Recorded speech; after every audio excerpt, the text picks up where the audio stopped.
our projects. And you'll be very pleased to note 2 weeks back, a publication by the first year students regarding the FAP got accepted and is up for publication. Congrats to the first year students of the 2024 batch.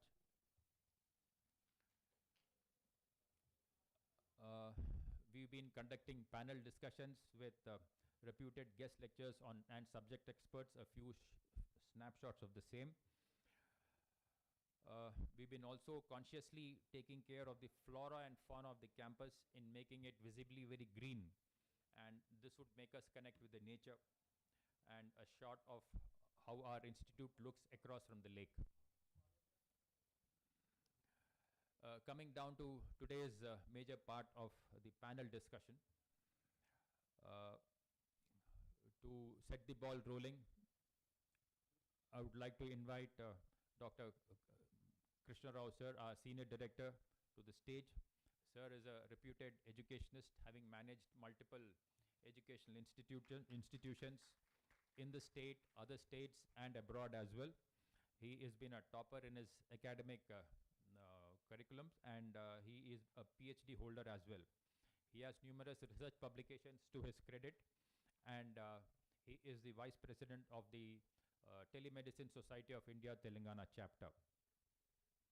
I would also like to invite Shri Chakrapani sir, retired IAS, to the dais, please.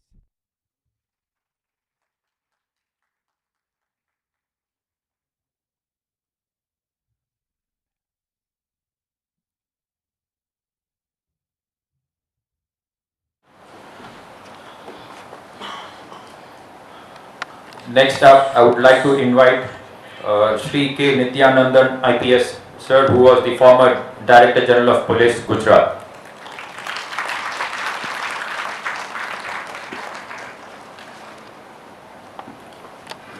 Welcome, sir.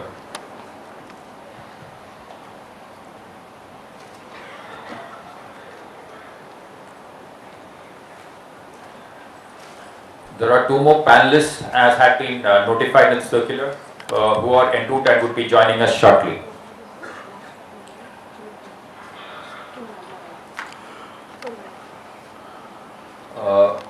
The customary way of welcoming our honorable guests and speakers. First up, I would like to say a few words. Shri Chakrapani sir, IAS, retired, had joined the State Civil Services and is a batch of the 1977 batch of IAS cadre. He's been the director of the Center for Innovations and Public Systems. He's worked on very important positions, like he's been the Additional Director General of the Dr. MCR HRD Institute. He's been the Secretary to the Pay Revision Commissioner, and he's had important appointments like being the MD of the AP Health, Medical, Housing and Infrastructure Board. He's been the Commissioner of the Intermediate Education Board. He's been the Secretary of Irrigation, Deputy Secretary, Joint Secretary and Additional Secretary, as well as Special Secretary in the Finance and the Planning departments. He has numerous publications to his credit, as well as having attended international programs funded by the World Bank. He has presented papers in international fora in Manila, Philippines, Thailand, Singapore and Australia, and has got vast experience in various sectors like agriculture, corporation, irrigation, education and finance as well. And I would like to request Dr. Krishna Rao sir, our Senior Director, to honor it.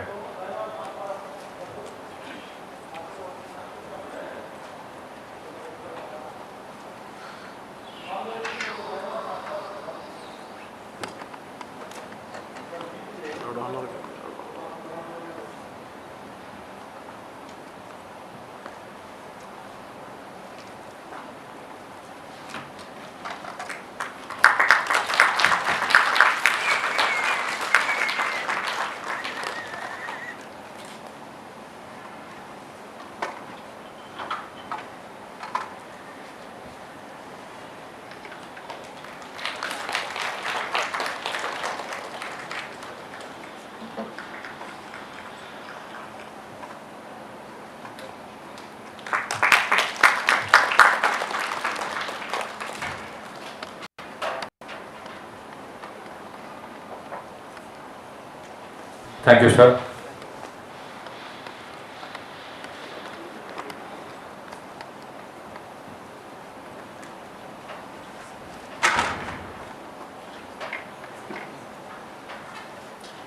Next among the key speakers is Shri K. Nityanandam IPS, a 1977 Gujarat cadre officer who's a master's in English as well as has done his law, diploma in criminology, diploma in management, postgraduate diploma in human resource management. He's been the principal of the CISF Training College, now at Hyderabad, for 4 years. He's been the Home Secretary to the Government of Gujarat for over 6 years. He's been the Police Commissioner of Rajkot, and he's been awarded the Police Medal for Meritorious Service as well as the President's Police Medal for Distinguished Service. He's a reputed distinguished visiting faculty of various police institutes across India, and he's been a very important member of the American Society of Industrial Security. He has numerous publications to his credit in various journals and print media, and he runs a proprietary firm, 3D Integrated Security Solutions. He's been a consultant to a host of institutes and firms in Gujarat and in Kakinada as well. Welcome to the forum, sir, and I would like to request Professor Muva Gopal sir to please felicitate him.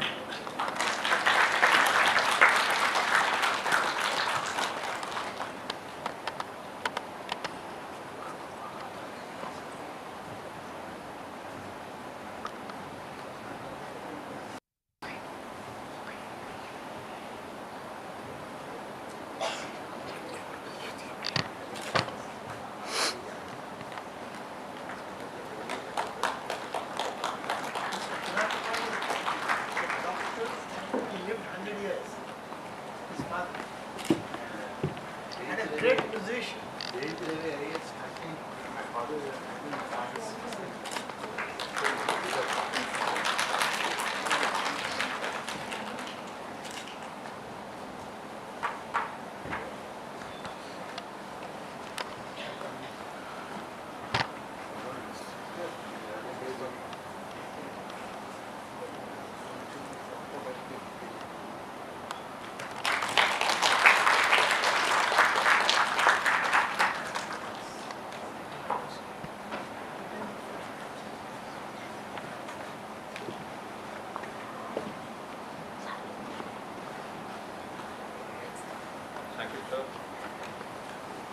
Thank you, sir.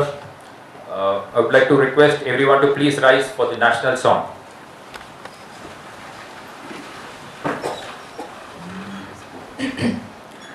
Vande Mataram, Vande Mataram, Shojalam Subhalam, Malayaj Shetalam,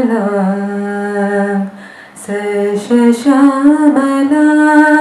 Mataram, Vande Mataram.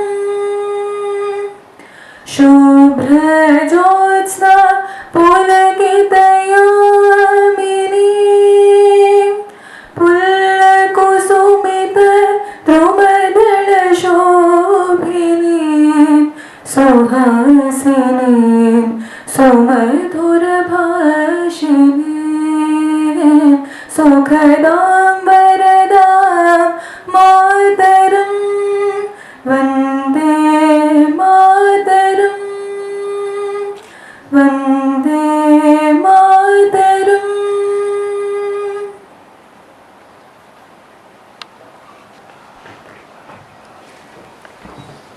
Thank you. Please take your seats.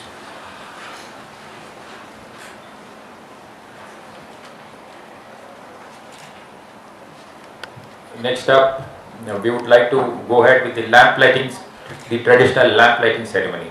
And I would like to request all the panelists to please come up to do the lamp lighting, please.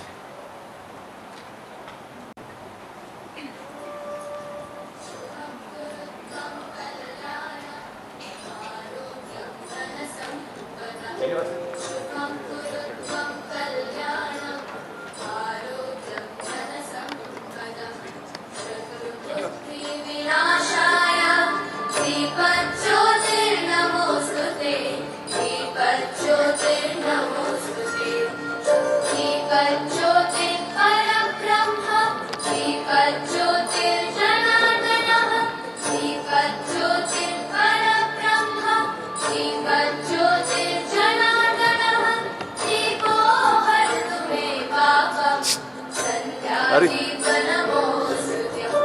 भारी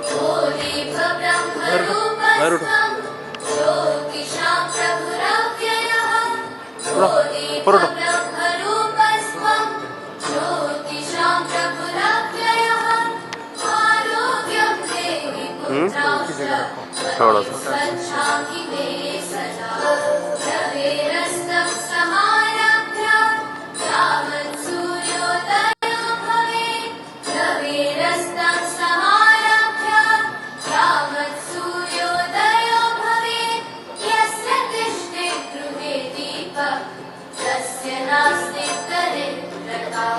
शुभं कुरु त्वं कल्याणम् आरोग्यं धनसम्पदः शुभं कुरु त्वं कल्याणम् आरोग्यं धनसम्पदः शत्रुबुद्धिविनाशाय दीपज्योतिर्नमोऽस्तुते दीपज्योतिर्नमोऽस्तुते शुभं कुरु त्वं कल्याणम् धनसम्पदः शुभं कुरु त्वं कल्याणम् आरोग्यं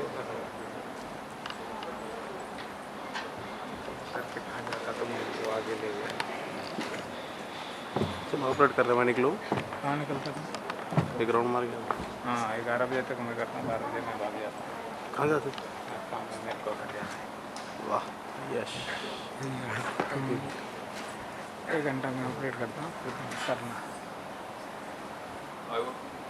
अगर नीचे जाएगा तो I would like to request our Nightingale of Maifera to please present us with a classical number.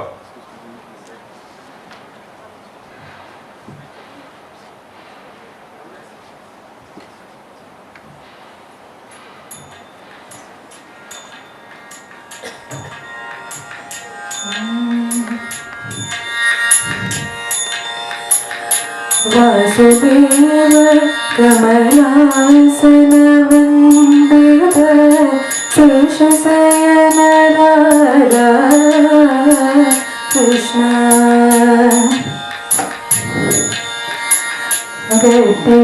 गतिवानवने पट्टिदिने गतिवानवने पट्टिदिने पट्टिविडुवरदो Krishna गतिवानवने पट्टिदिने पट्टिविडुवरदो Krishna मट्टि मायలను నను కదిలించితే ఎట్టులనే పోదు గోపాల ఎట్టులనే పోదు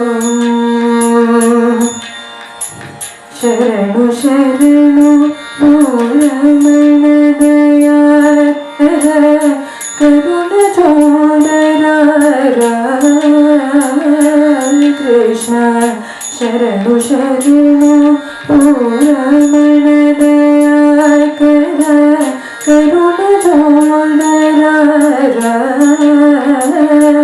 కృష్ణ ధరణిలోనే రణపురమున వెలసిన నరహృదయ రాధా గోపాల నరహృదయ Radha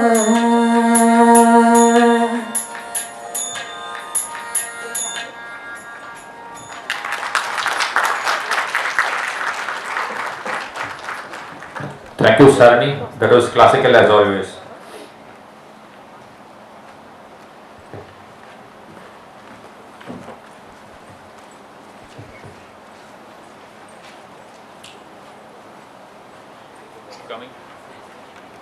Coming to the business end of today's panel discussion, the theme that has been aptly selected as Guardians of Law Meet the Guardian of Lives.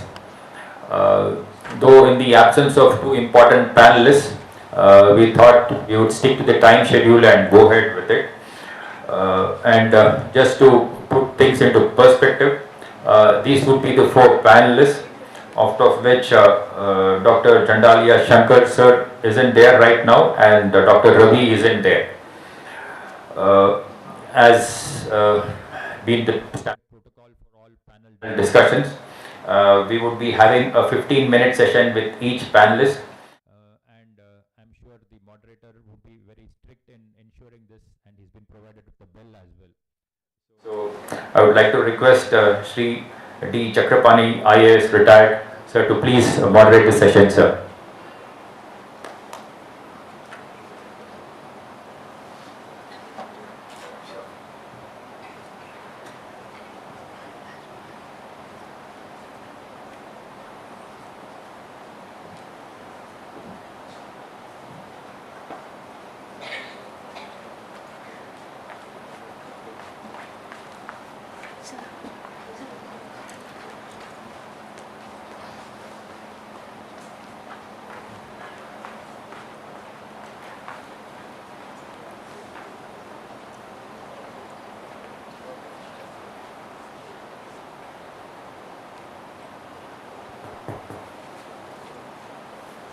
You can start, please.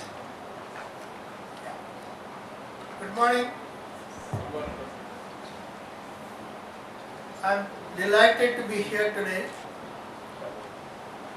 First because my childhood friend, my classmate, Mr. Nityanand is here. He came all the way from Gujarat. He was the Home Secretary, he was former Commissioner of Police, and then held important positions, including working with Mr. Modi very closely during his tenure as Home Secretary. I am also happy that a very distinguished doctor by name Dr. Shankar, Jandhyala Shankar, who is only 92 years, he is coming in another 5-10 minutes. He comes from a very distinguished family of doctors. His father was a doctor, Dr. Dakshinamurthy in Vijayawada. He is a doctor. His son, Dr. Jandhyala Ravi, is an intervention cardiologist from Los Angeles. He is also going to be here shortly. Dr. Jandhyala Shankar was the mayor of Vijayawada 35 years back, apart from being a medical doctor. They were very distinguished professionals who were inducted into politics by Mr. N.T. Ramarao, the former Chief Minister, and I happened to be Deputy Secretary to N.T. Ramarao at that time. There were two mayors. One was a lawyer by name Mr. Subbarao of Visakhapatnam. He was also the manager of Indian cricket team. He became the mayor of Visakhapatnam. The other person is Mr. Jandhyala Shankar. He practiced both in this country and in US, and at 92 he is still very active. Yesterday he was in Dharmshala meeting Dalai Lama, and today he is going to be here sharing his thoughts. And at 92 to be able to do this is indeed an achievement. I told you last time, I think some of you were here. How many of you were here during my last interaction? I wish all of you should beat the record of Swami Shivanand, who lived to be 126 and passed away recently. So I am sure you have a living example of Mr. Shankar being there.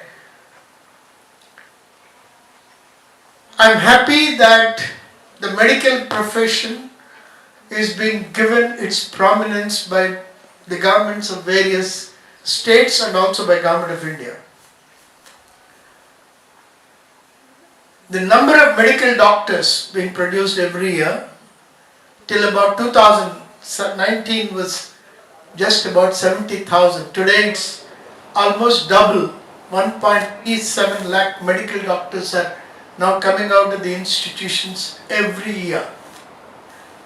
So I think a time is coming for you to assume roles which are important.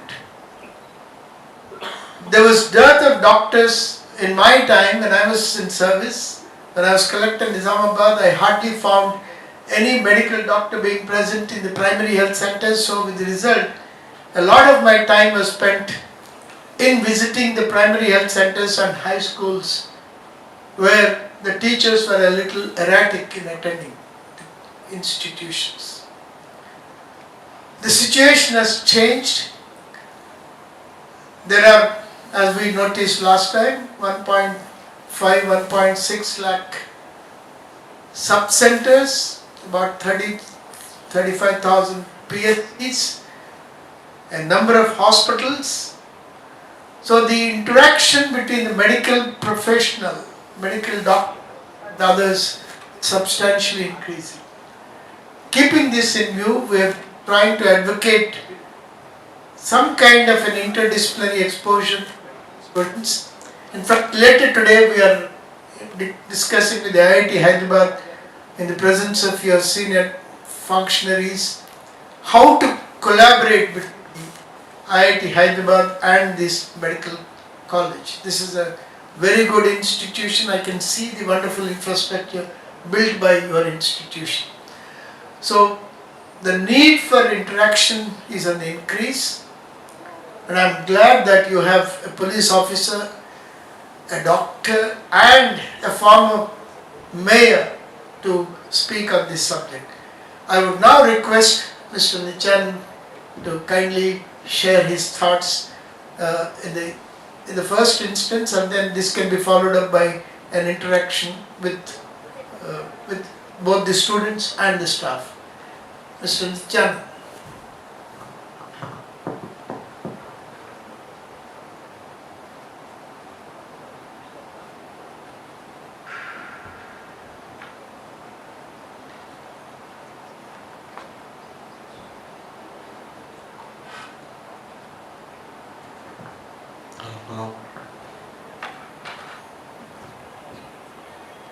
Dear Dr. Krishna Rao, Senior Director of the Maheshwari Institute, Mr. Chakrapani, IAS, faculty members, and my dear undergraduate and postgraduate students of this very illustrious institute.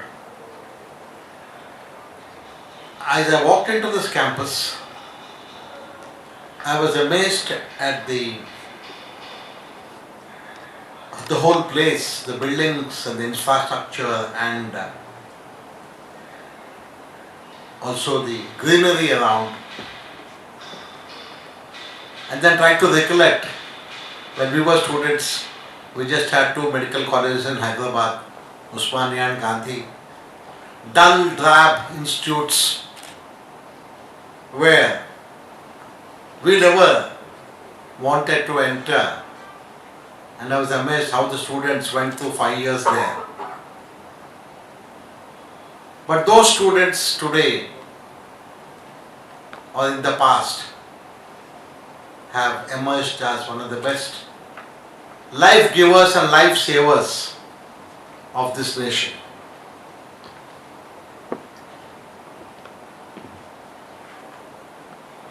We in the police have very frequent interactions with the medical profession, and I start with the basic premise that the public come to us only in times of distress.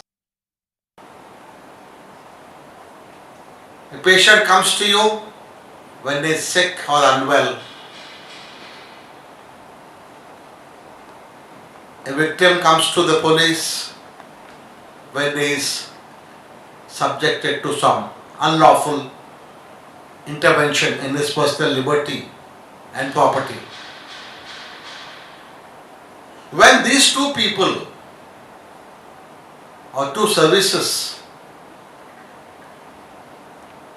interact with the public, the most significant thing is how well have they gone back with a satisfaction that their problem has been attended to, that they have gone back with a less of a distress, relief from their suffering, and an action by the police in taking care of their issues.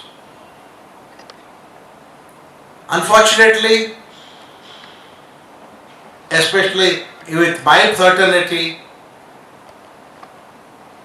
at the risk of inviting wrath from my own brethren and colleagues, we don't hold the same high esteem which you people hold among the patients.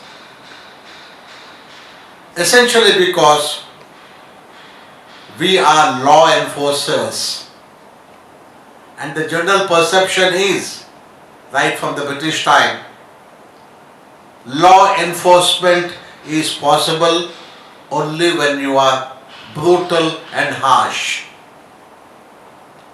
It's no longer the case, but this tradition has been coming through over many decades.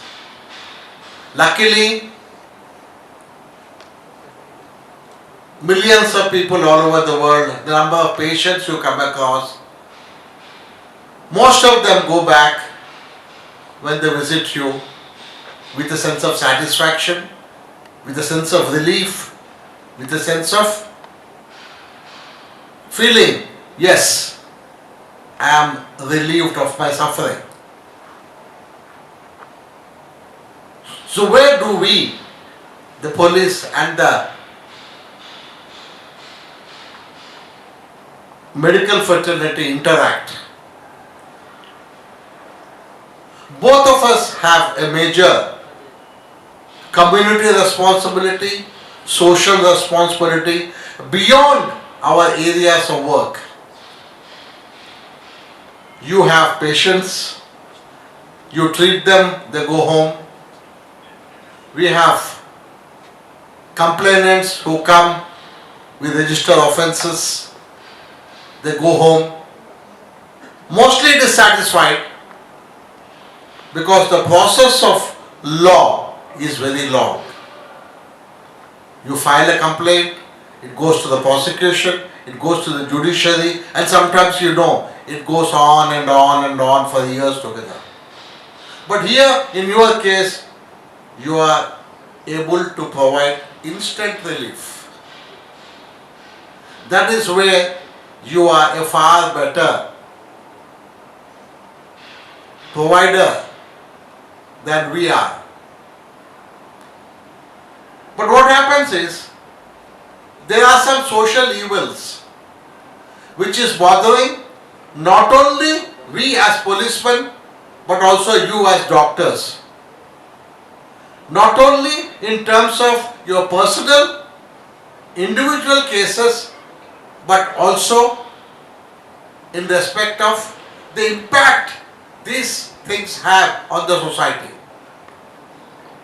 And today, if I look at some of these issues, the one which takes the highest priority, which involves both of us, is substance abuse.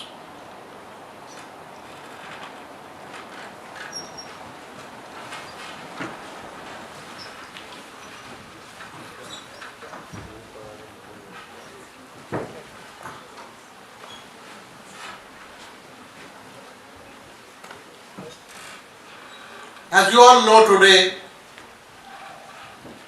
substance abuse has become the bane of the younger generation, especially, not only within our country but globally.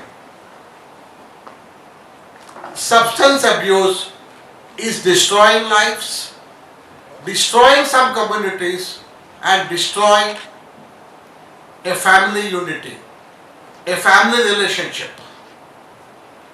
Substance, here I emphasize on the use of drugs, narcotic drugs, psychotropic drugs, whose consumption has been over the last many years increasing manifold, especially in specific areas of the country. We in the law enforcement agencies are trying to curb but without your help, we can't do anything. What we do is curb the distribution and import. But as long as there is a user, the distribution will continue, the distribution will go on.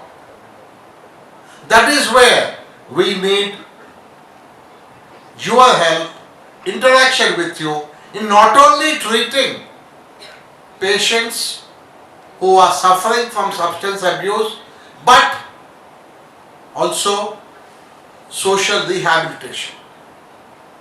Because the society has started shunning, making the substance abuser an outcast. This is where you and I have to interact to ensure that this person who is abusing the substance is relocated in the society so that he can follow a normal path. Second substance I understand is use of alcohol, where it also is a major concern, not only in terms of impact on health, but also in respect of use of alcohol and its consequences, like accidents, abuse of partners or family members, especially in some of the communities. Unless we both join together and have a concerted plan for de-addiction issues, we just cannot overcome this problem. You need us because there has to be a sense of fear among the abuser. We need you because you are the provider, you are the person who is supposed to, who is expected to relieve them of their habits. The third area which we badly need your assistance is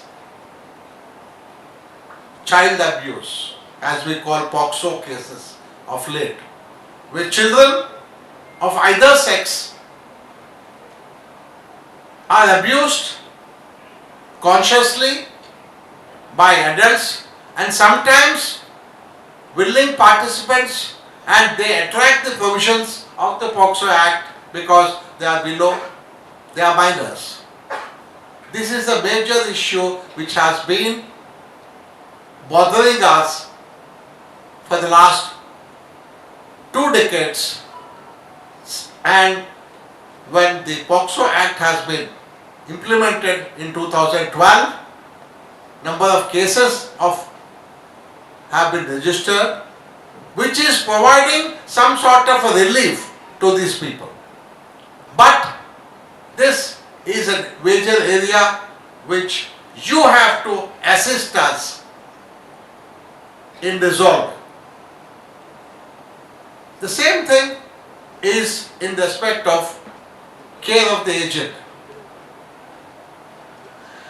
We have, especially in Gujarat, we have situations where we regularly identify senior citizens staying alone in various communities who are not attended to by their close family members. We have the provision of taking the doctors to their families. They are unable to move also because of their old age and condition. They might have some funds for survival, but they don't have emotional or mental health. This is where we need the help of doctors to alter, to improve the quality of mental health at this age, where there is a considerable increase in the number of cases of abuse of elders and negligence of elders for no fault of theirs. Unfortunately, some of them are so philosophical. I remember when I was police commissioner of Rajkot, I used to visit the old age home, I met an old couple there. They had 150 acres of land. And their children pressurized them into transferring that land to them. And the minute the parents transferred the land, the next minute these parents landed up in the old age home. The children brought them up to the old age home and left them there. So this is one area where the mental health of these elders, senior citizens, very senior citizens, is very important. So in short, where we both can interact, ensure a better social life for all these categories of people, will ensure healthier social life, better mental health, protection of children from abuse, and protection of people from substance abuse. Thank you. Thank you, Mr. Chairman, for the very lucid exposition of the areas of collaboration between police officers and the medical fraternity. I'm glad that we have been able to, you have been able to identify these areas and clearly state the need for working together. Thank you. Now, I request the other two panelists to kindly join the panelists on the dais. Dr. Jandhyala Shankar and Dr. Jandhyala Ravi.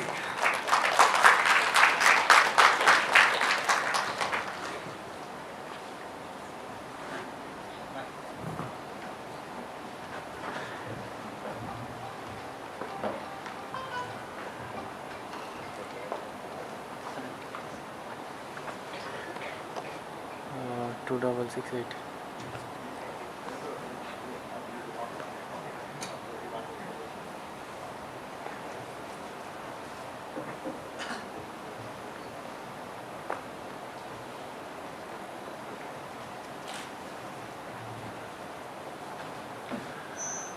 On behalf of the Senior Director, Dr. Krishna Rao, all the staff and the management, I would like to welcome you all once again to today's panel discussion and to briefly introduce you to Dr.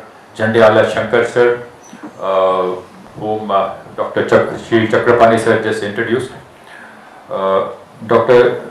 Jandhyala Shankar is an alumnus of Kilpauk Medical College, Madras, and who's done his specialization in nuclear medicine from the University of Michigan.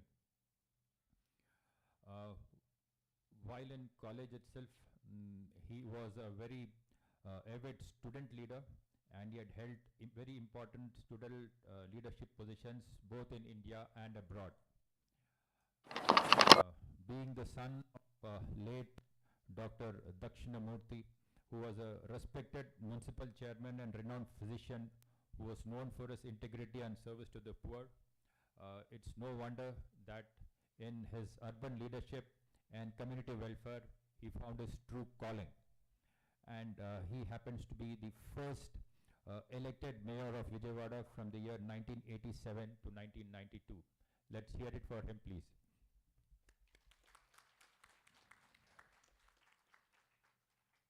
One of his most notable achievements was that he had a 50 crore grant from the British government Overseas Development Authority Fund for the slum improvement, which benefited nearly 2.5 lakh residents across 136 slums, which is the largest aid ever extended to a developing city.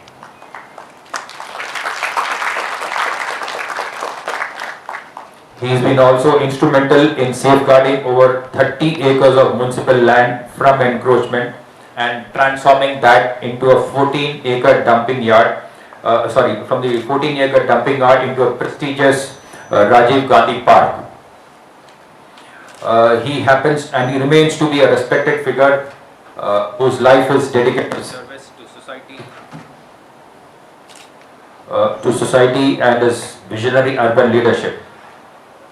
He's played a very pioneer role in developing the urban infrastructure, environmental development areas like the Snake Park, the Science Museum, the floating market, the water taxis, sports stadium, new playgrounds, and the Eluru Canal purification scheme.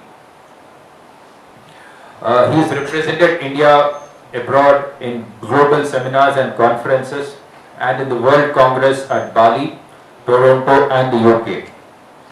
He has been conferred the honorary citizenship by Tennessee and West Virginia in the US. I would like to now request Dr. Krishna Rao sir to please felicitate him.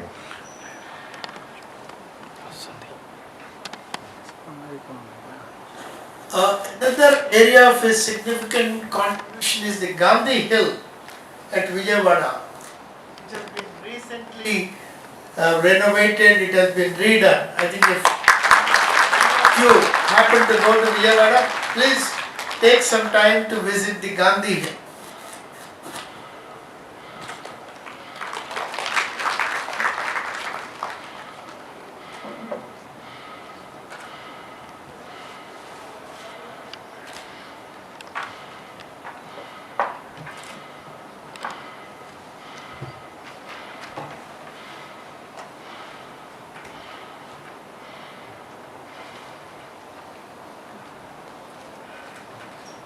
Thank you, sir.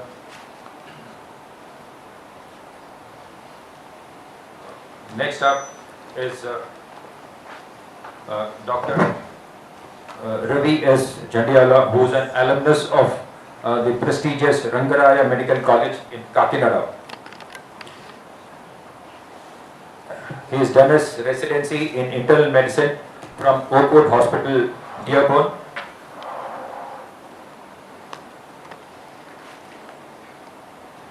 And he's followed it up with a fellowship in cardiology from Los Angeles, including a clinical training in nuclear medicine. He's done a fellowship in interventional cardiology from the Kaiser Medical Center, Los Angeles. He has numerous publications and research projects to his credit. The research paper on organ tissue donation in a community-based hospital was awarded by the American College of Physicians.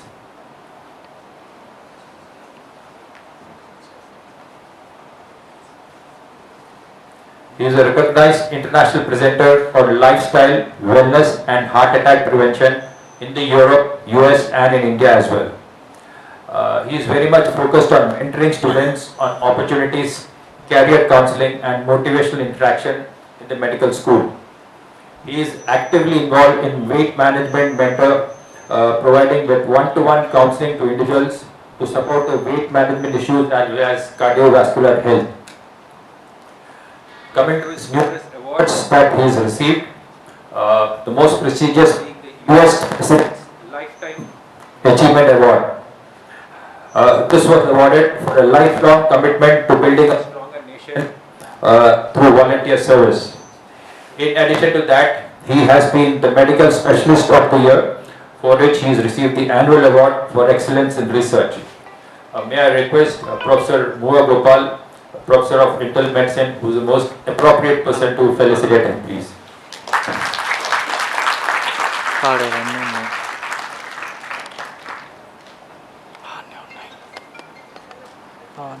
Live streaming పెట్టింది live streaming ఉంది ఆనే ఉన్నాయి నేను తీయలేదు అసలు ఏం తీయాలి అట్లనే ఉన్నాయి నేను ఎట్లా పెడితే అట్లనే ఉంది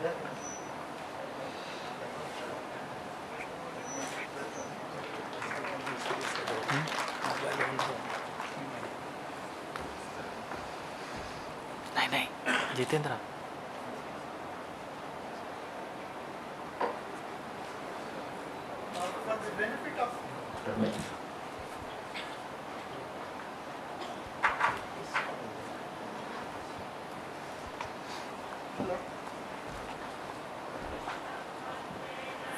For the benefit of Dr. Jandiala Shankar and Mr. Ravi, Dr. Ravi, Mr. Gopal is the son of Dr. Pinaka Pani, the famous doctor, musician who lived up to 100 years.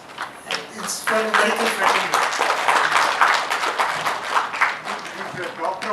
musician and doctor of music.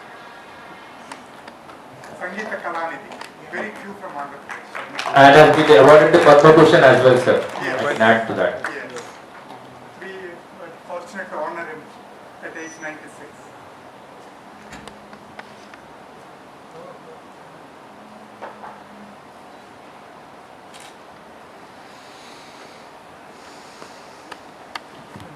Thank you, sir. And now that our quorum for the panelists has been complete, I would like to request the moderator, sir, to please continue.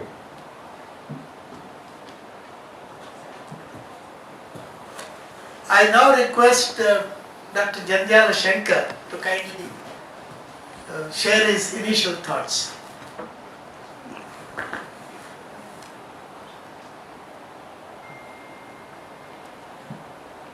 Good afternoon.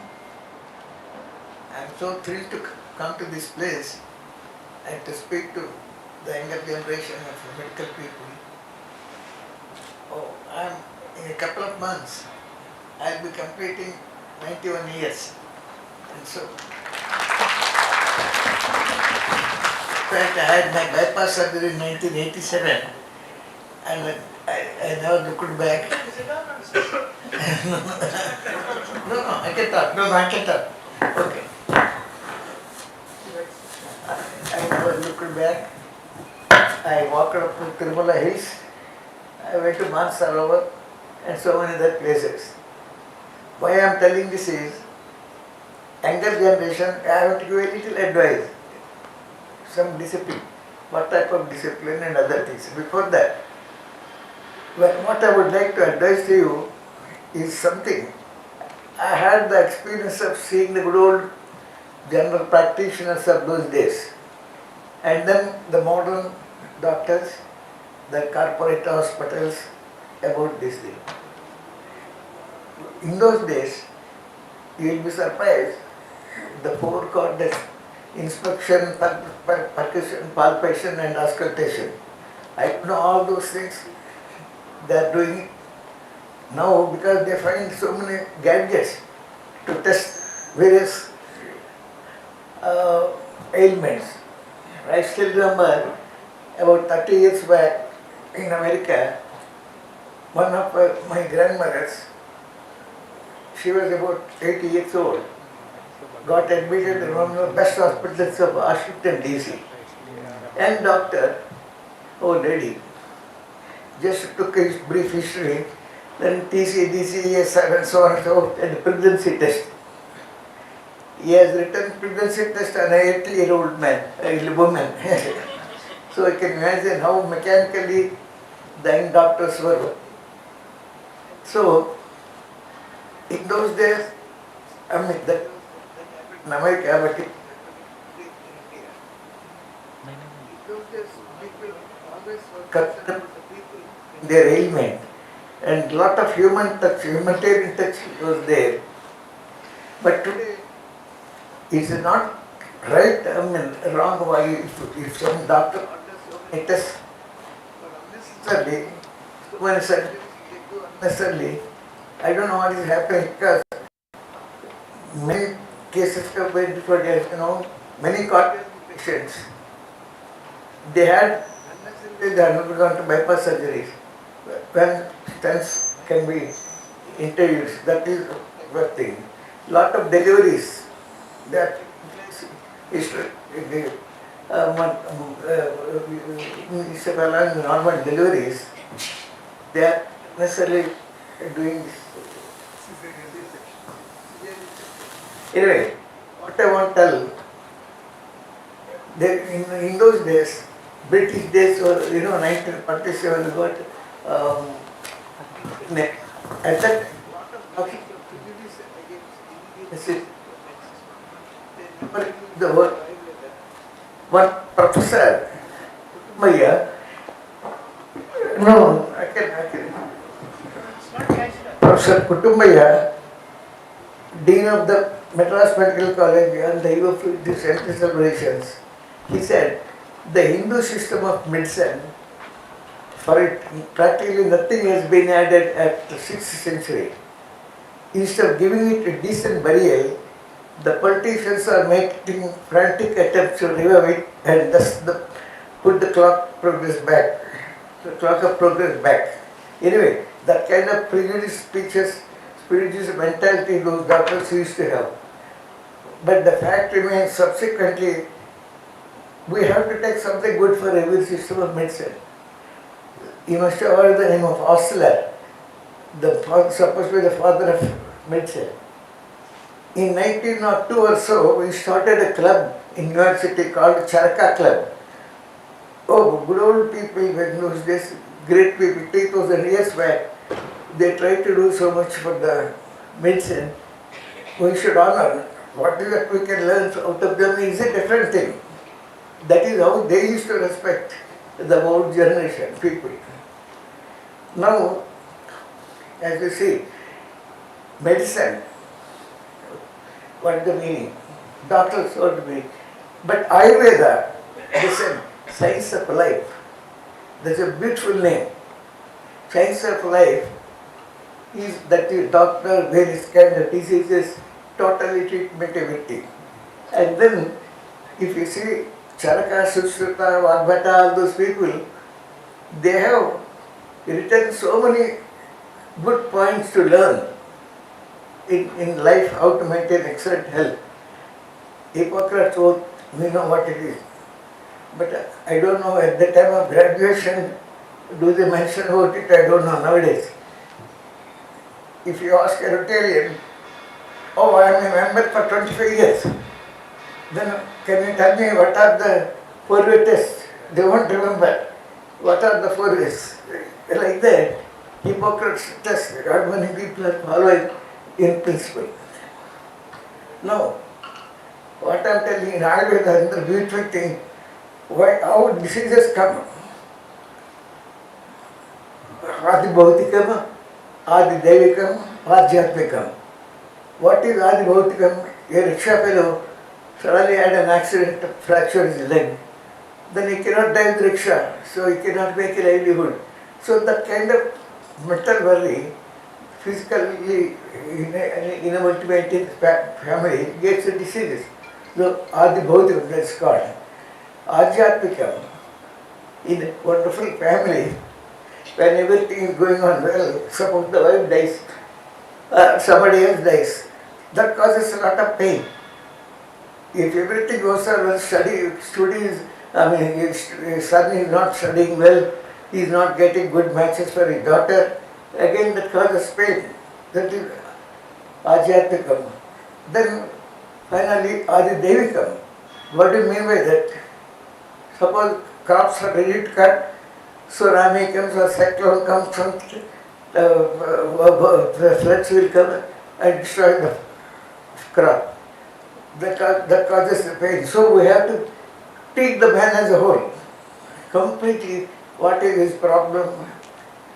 Like this. Anyway, this is not the place to talk all about it, Ayurveda or anything. We have to take good of everything. One professor said, he can give in 10 lectures, completely, the fundamental principles of Ayurveda, how it can help a modern medical man and woman. Actually, in America, they are teaching Ayurveda as a special course in many places. I am surprised at seeing that. So youngsters, you have a very good responsibility for the society, because I remember about 50 years back or even more, my neighbor only got some problem for a child. Oh, if I were to be in America, he would have been treated very well. He was worrying so much. Today, next to those, you have got wonderful corporate hospitals, but they are not able to meet the expenses. In America, retired professors and others are appointed by the government to examine various corporate hospitals, whether they are doing a good job. Where is the necessity for taking so many X-rays for this item? Like that, they try to examine and find out, give report to the government. Similarly, many hospitals used to charge as they like, but they fix a certain rate. Some kind of control in the private hospital by the government is in America. I don't know whether such things are here. Anyway, apart from all this, I don't know. There is no point going on talking about many things. Youngsters, as you know, we are called Vaidya Narayana Hari.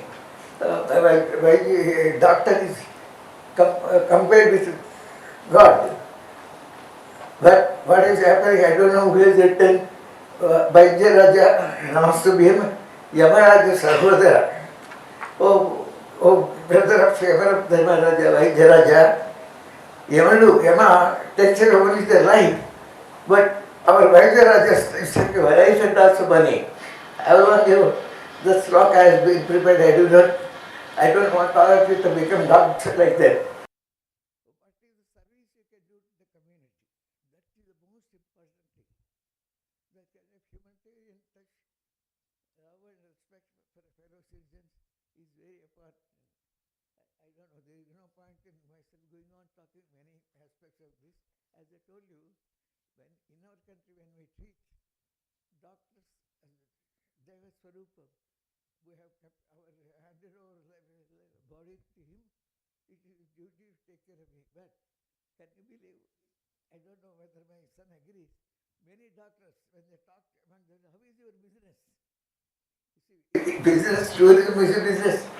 Medical practice is a business in America. But insurance, something else will take place, so they don't worry whether the patient is in a position to give this fees. But one good thing we must observe, any hospital in America should not, will not refuse a patient becomes emergency. They should treat. If that work cannot be paid, so many ways, whether the government pays or they write it off, so many such things happen. So from every society, from every country, there are so many good things we have to learn, and there are some bad things we have to forget and leave them. So with a very open mind, all of you should be there. How best you can take care, in Tamil Nadu, even in meetings like this, they talk in Tamil. So much patriotic people. But Hyderabad is a cosmopolitan city. People from all over the country are here. So most of the people may be from other states and may not be knowing Telugu. But if you are interested in settling down in Hyderabad or in Telangana, you must learn Telugu. You must try to speak Telugu very well. Otherwise, you can't find practice. That is, there is nothing more than that. I can go on talking any length of the time, but I thank you for giving me this opportunity. And we have just 92 years. How you can be certain disciplines you should observe. Not only in food habits, not only in other habits, but mentally you should be kind to the people. Don't think bad of others. Don't think, if you can do something where somebody do it, don't expect gratitude. Dale Carnegie has written many books, how to stop or read, start living, how to make friends and people. One of the principles he said, if you can do something for somebody, do it, don't expect gratitude. The second thing is, keep yourself busy with something bigger than yourself. You will not have time to worry. These two principles, Bhagavad Gita also tells, remember, then you become a very good citizen and successful citizen. Thank you.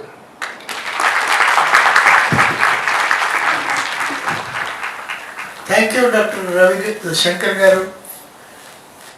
I may mention here that the Government of India is now very actively pushing the idea of integrated medicine. Integrating the Ayush into the allopathy system. And as you know, the JIPMER Pondicherry, I think, will soon be starting a program where all the Indian medicines are also integrated into the allopathy undergraduate instruction. That's one. The second is, you have an outstanding doctor, cardiothoracic surgeon by name Dr. Ravi Shankar Polishetty, who is a great believer in Ayurveda. In fact, we'll one day invite him to this institution. I think he has done more work than any Indian, according to me, in integrating Ayurveda with allopathy. He has been addressing the European Parliament, he has addressed the House of Commons, he has devised an instrument which can measure the Vata Pitta Kapha level what type of treatment you provide is your decision. But it's going to replace significantly a lot of high cost diagnostic equipment which is now ruling the market. So these are some of the important developments which I am sure you'll be very happy to know. Thank you very much for kindly coming down and then being able to address the participant. Would you like to say something about your role as mayor? I think as guardians of law, maybe after the presentation by Dr. Ravi, I would like you to state some autobiographical narratives in your tenure as mayor of Vijayawada. Thank you. Dr. Ravi.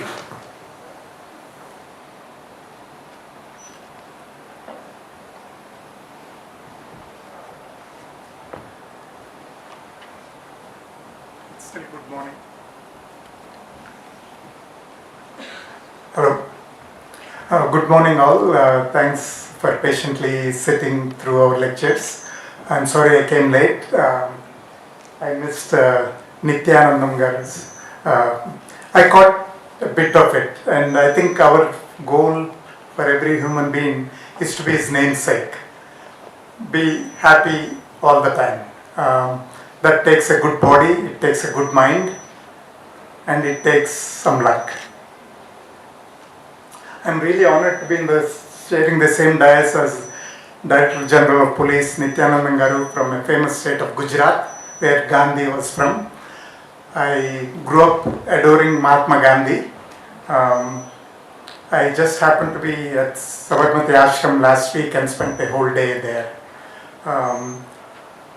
I've been blessed to be born into my family. My grandfather was a physician, Dr. Jandyala Dakshinamurthy. He used to perform tonsils, cataracts, deliveries. A lot of kids were born in our house. They used to make Puttu Gadi, they used to call it. And my father is the only son among 8 who became a doctor. And he also continued the public life like my grandfather. So the public life stopped with me. I'm not into politics. I studied at Rangaraya Medical College and I used to pay 300 rupees a year. The government has funded my education and it always feels that we are guilty. So we have to come and give back something, and this is one of the endeavors that Chakrapani Garu facilitated. So I'm honored to be in the midst of Chakrapani Garu, Nityananda Garu, Dr. Krishna Rao Garu and other dignitaries. One of the first, probably the third MDs in Andhra Pradesh is Dr. Sripada Pinakapani Garu.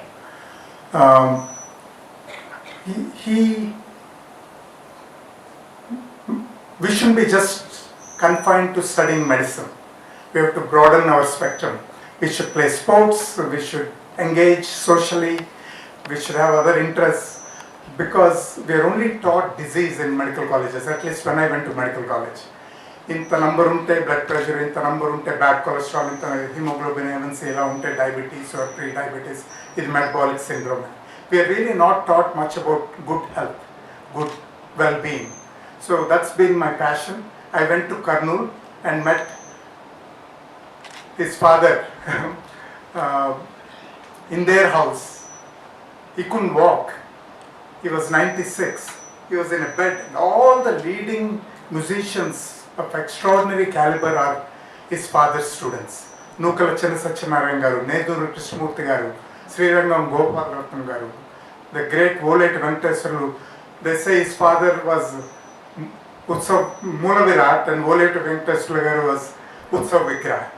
So I'm just been thinking of him last week and asked Maladi brother Sriram Prasad for his number. He said, I'll send it to Ravi Garu, and I haven't got it yet, and here I am in his midst. So he was one of the MDs. He did bodybuilding, he played tennis, and he's a doctorate in music. He taught so many students did PhDs in music with his father. So I'm blessed to be in this company. My main goal is for us to gain knowledge. The more knowledge we gain, not just what is taught in medical school, the more we get empowered. We are only taught disease. So one of the biggest things that is happening in America and probably here is lifestyle medicine. So we are getting boarded in lifestyle medicine because we are recognizing one of the highest suicide rates in America is among physicians. We are supposed to be caregivers. We are supposed to be strong and taking care of the people who are in need, and we ourselves are succumbing to it. We don't take care of ourselves.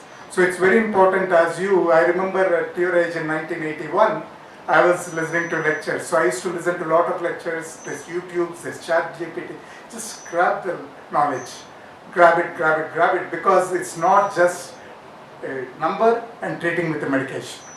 So a lot of diseases that we have are lifestyle based. That's what lifestyle medicine is. So for me, I feel there are 4 important pillars to being well. And there is no particular order. One is activity, physical activity and mental activity.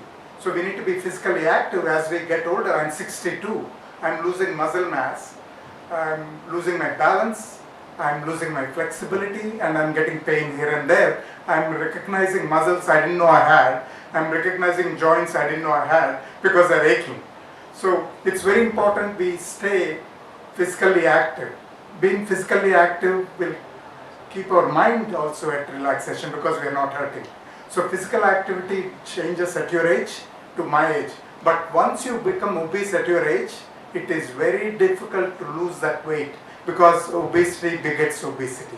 The hormones will cry, you're dying, you need to eat that gulab jam, you're dying, you need to eat something. So our forefathers were hunters and gatherers. They probably ate once in a day, once in 3 days perhaps, and now the intermittent fasting is coming back.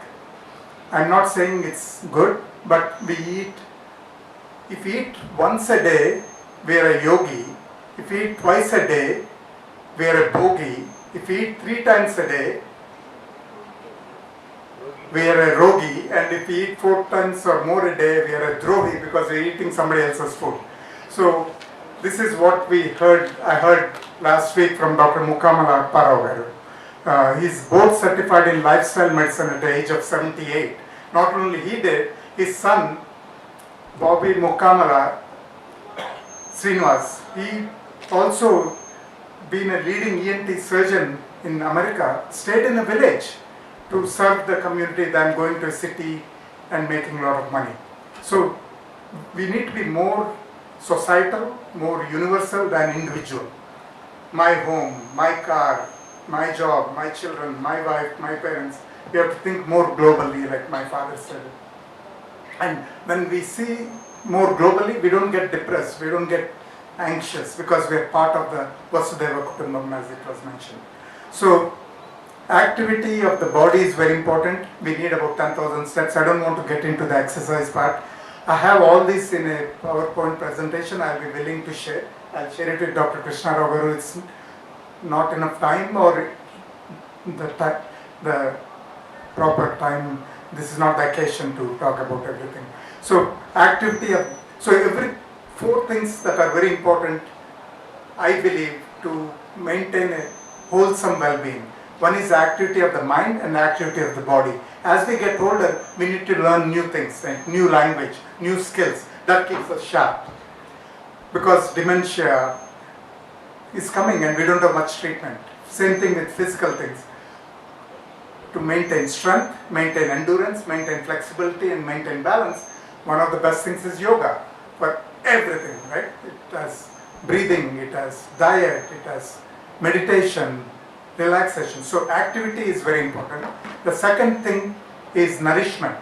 We need to nourish our body like our forefathers, not in biryani point, pasta point, all these foods we learn from the Western cultures of processing of foods. In villages we used to eat local produce, organic, without pesticides or artificial fertilizers, and we used to make them at home for what we need that day and eat it. Fresh produce, just a handful, that's all we need for the body. Now we are eating not what the body needs, we are eating what the mind needs. And that is what is causing a lot of business for me and my colleagues in Hyderabad, they are treating people left, right and center. They don't have enough time to do all the angiograms every day. 30-year-olds are having heart disease. I never heard about it. So, lot of things, 80% of heart attacks and premature deaths can be prevented by good lifestyle. If I can drive that point, then it's worth my time driving 1.5 hours coming all the way from wherever I was.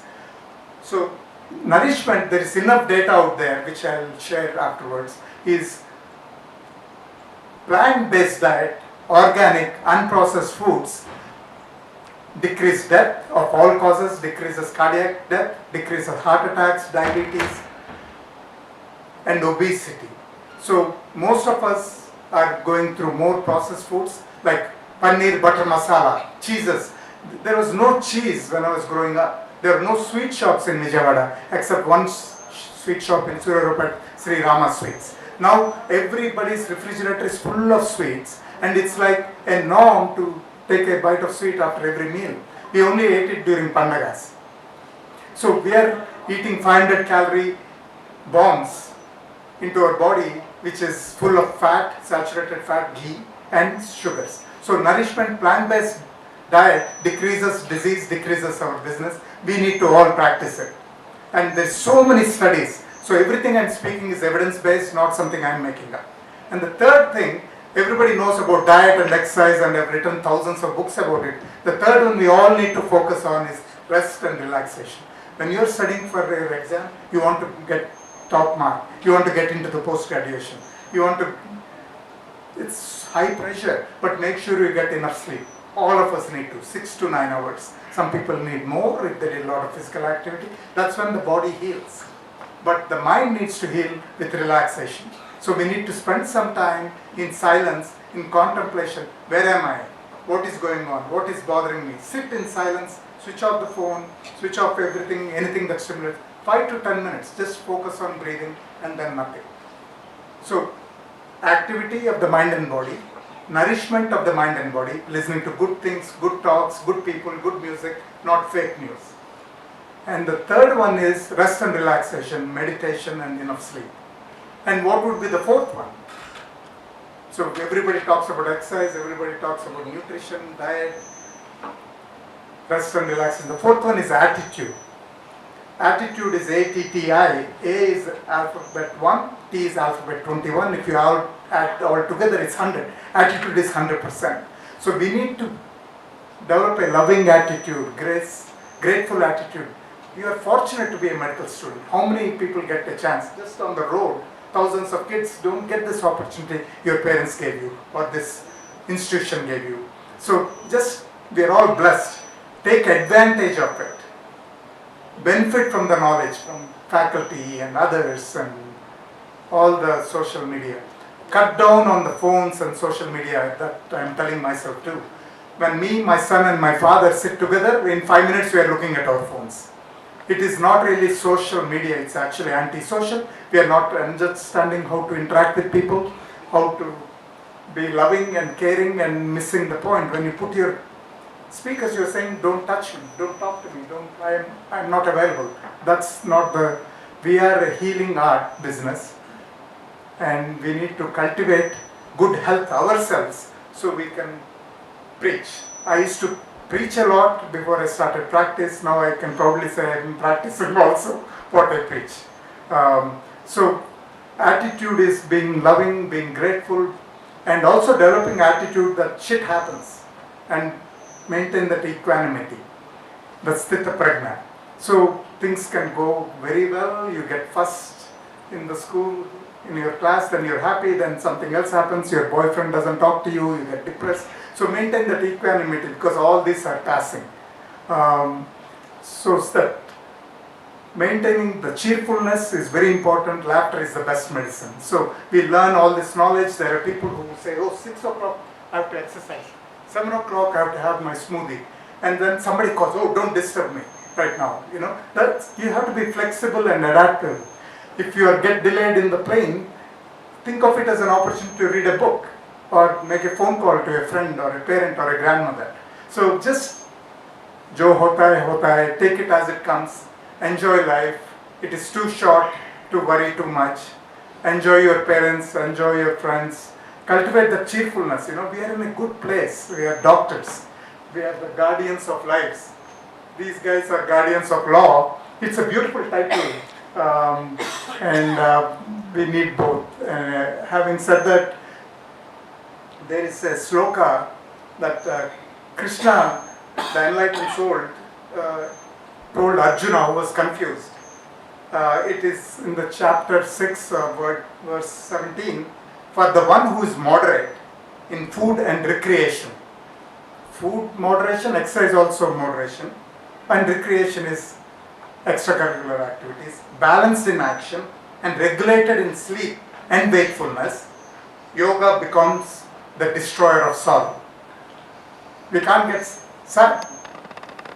So we have so much wealth of knowledge from 5,500 years ago. A enlightened Krishna, a human being in human form, talked to Arjuna, who was confused into going into battle against his family. So we have such rich heritage, yoga, meditation, pranayama.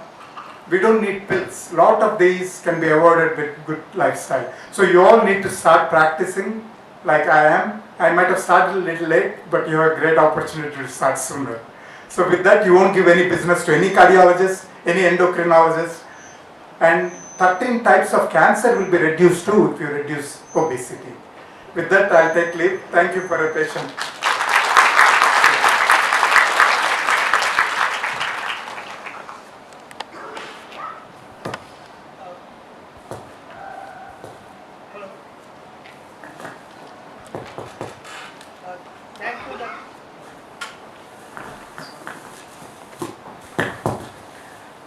Thank you, Dr. Jandial Ravi. Now, we take the questions, or we will? Like to request Let's- Dr. Yeah, Krishna to Dr. speak Krishna clearly. Ravar, kindly go ahead.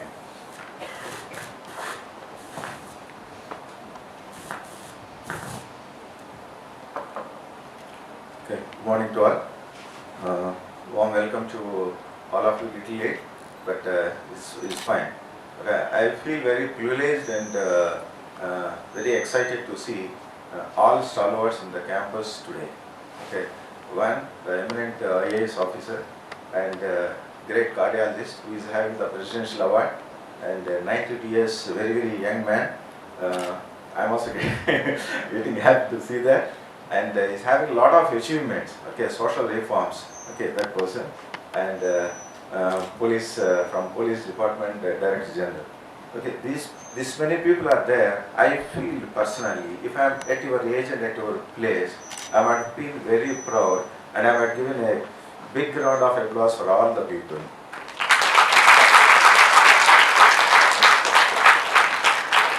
I think it is like what Dr. Ravi is sharing, sweet in your frizz. I want like a very hot cake fish, so I think much more loaded.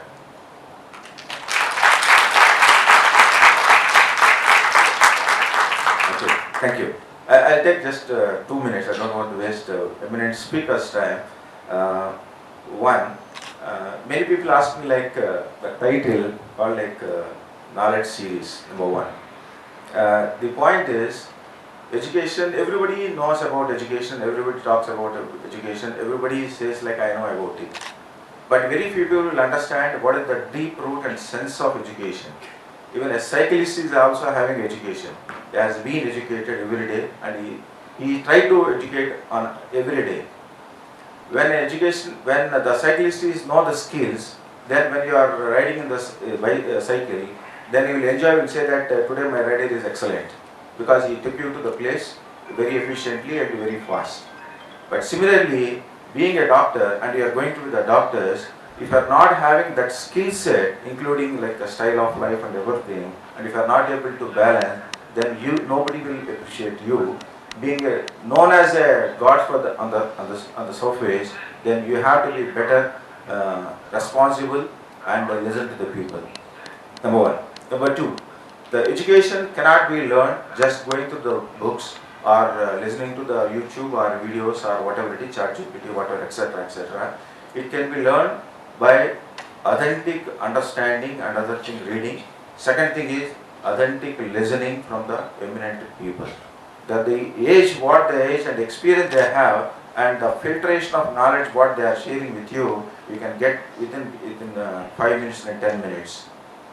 So pay attention, try to be there, and try to enjoy these sessions, and try to listen to the people, and don't think that I know everything before you say this word. Second thing, second question to me is why we named it as a panel discussion.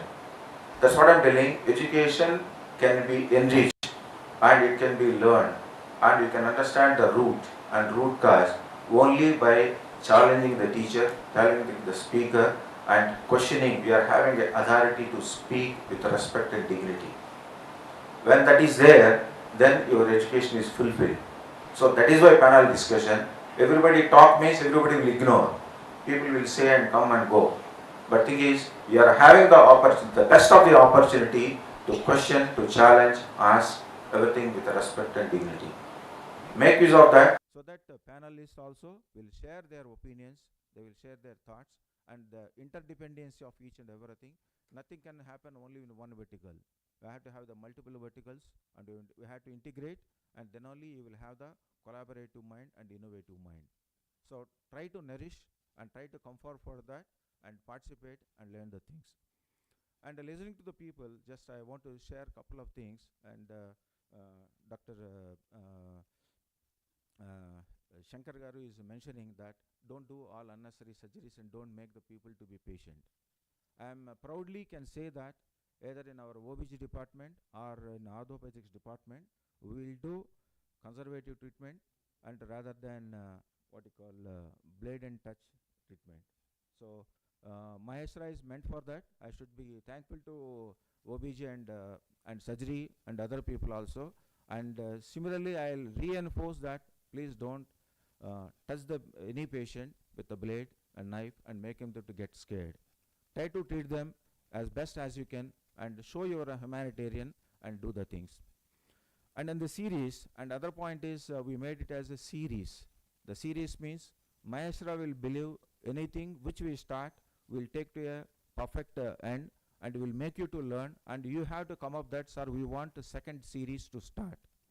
That what is our idea. So we started this series 1. It will go up to December 2026, and where we may have like a personality development, speaking skills, yoga, and possible we are going to start organic plantation and Ayurveda plantation also. So I should be thankful to my brother Dr. Sarathi, who introduced Dr. Chakrapani Garu, who is making all these activities and all these things very, very effective, efficient, and they are having the lot of best of the panel members in future also. Try to be part of it and listen to the people, make your notes, and try to implement what best you can do. Thank you very much. Thank you all of you people in being with us, and we give the encouragement to us also, so that we will take you forward. Thank you very much. Thank you all. Thank you, sir.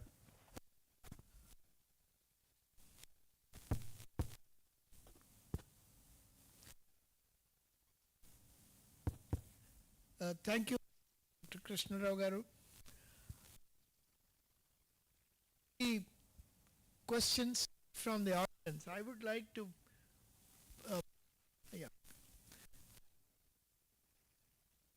pose one or two issues. Panel number 1. In the medical education in the US, and this is for Dr. Ravi, is there an integration of nutrition and ethics into this syllabus? Nutrition and ethics. And ethics.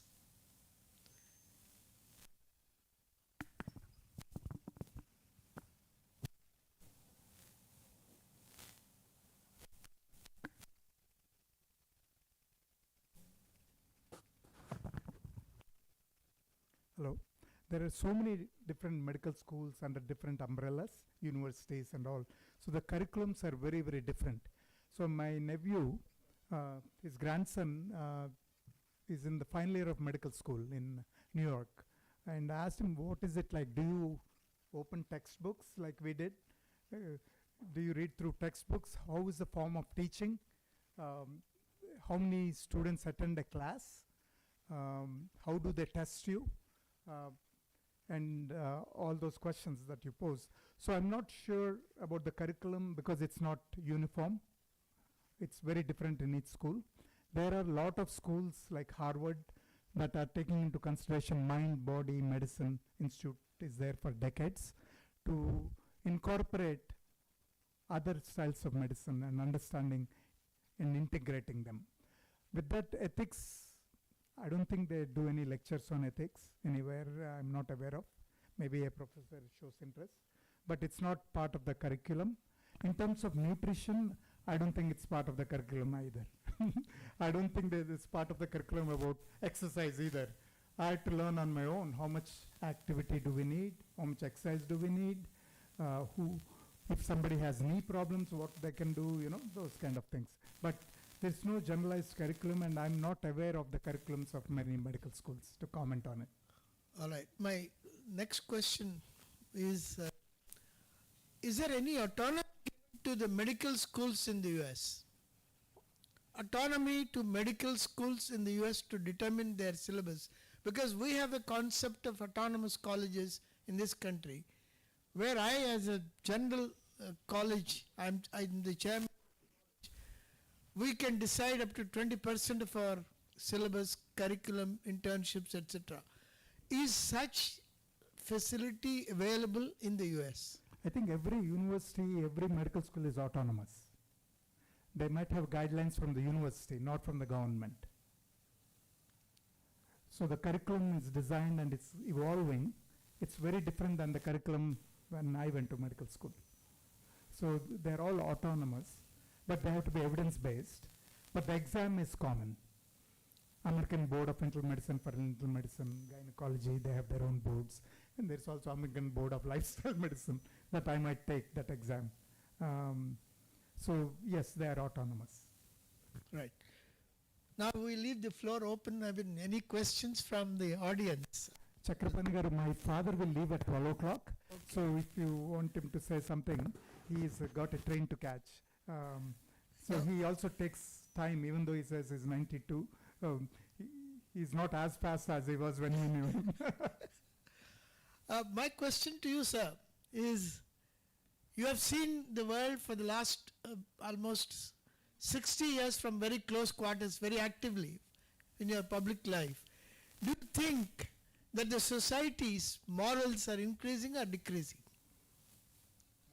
Morals of the society, are they increasing or decreasing? It's a very, on one side, you look like it is increasing, but I feel it is decreasing.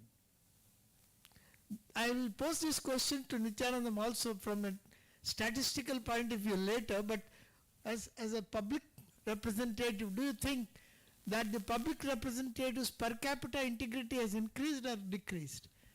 Terribly decreased. Sorry to interrupt, sir. It would be better if you would have better visibility in coming up and joining the panel. No, I need visibility at my age. Definitely, sir, please. Okay. I'll come.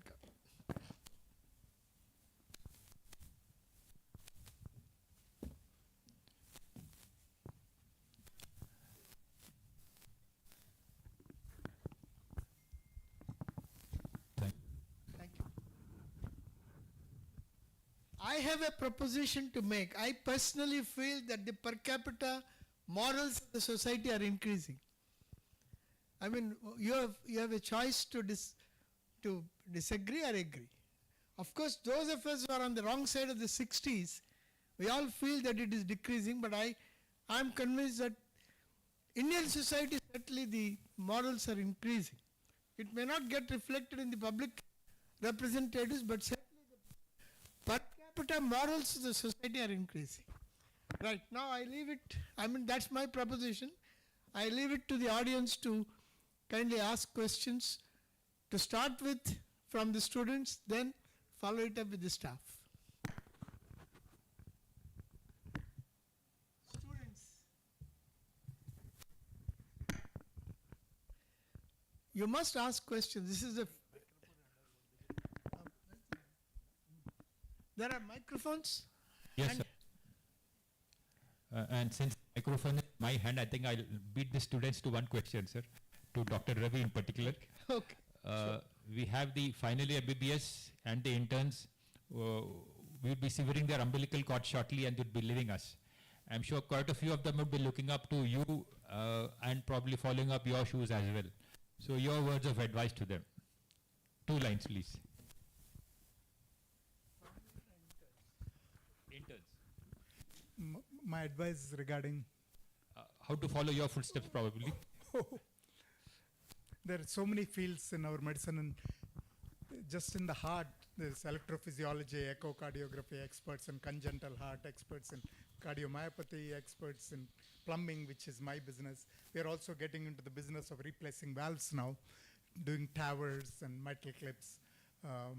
So the surgical volume has been going down, but it's still needed. So you got to figure out where your passion is, because you'll be spending the rest of your life doing that.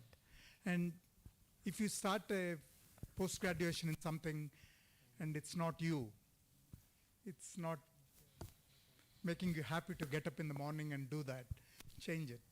But sometimes we are stuck.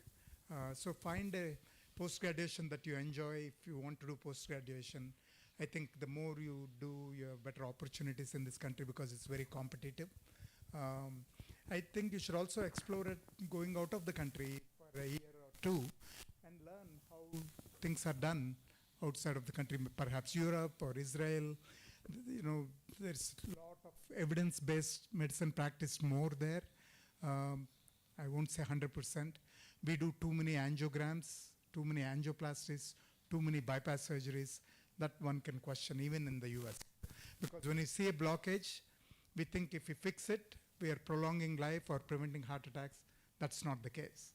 So lifestyle is the best way to prevent heart attacks and deaths. Stents and bypass surgery in stable patients don't prolong life or prevent heart attacks. So just learn the truth, and that way you can practice it and you can teach and guide your patients.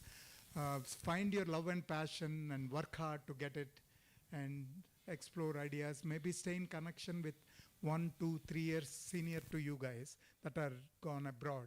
How did they do it? What scores did they get?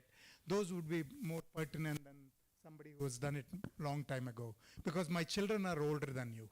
So I'm not really that current what is happening in medical schools, but in America, a lot of students are not attending medical classes, even if I were to give a talk.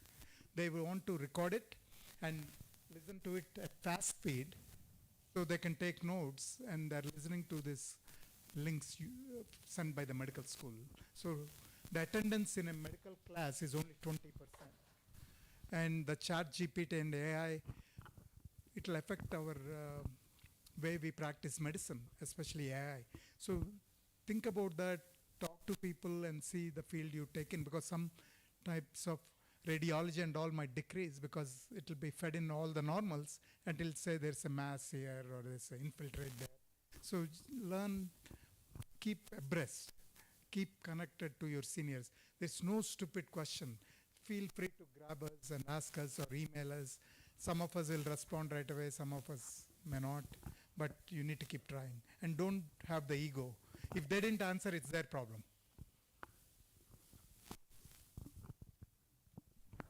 In the IITs, the director IIT tells me, and then I've seen it also, they're encouraged to go more and more into the world, not attend classes. In fact, the director IIT told me, Hyderabad, that he would give leave to any student who wants to do a project work and would give attendance on the basis of the project work. So that is the kind of learning which is taking place in the IITs. Most of the learning in the IITs is self-learning. So kindly understand that. That's why last time I think I mentioned in the interaction with the staff that a DNB student is far better equipped to handle the patients than a person who attends the hospital and then the hospital related duties. So more and more the effort is to go out into the society and learn. Any other questions from the students, please? Give them a mic.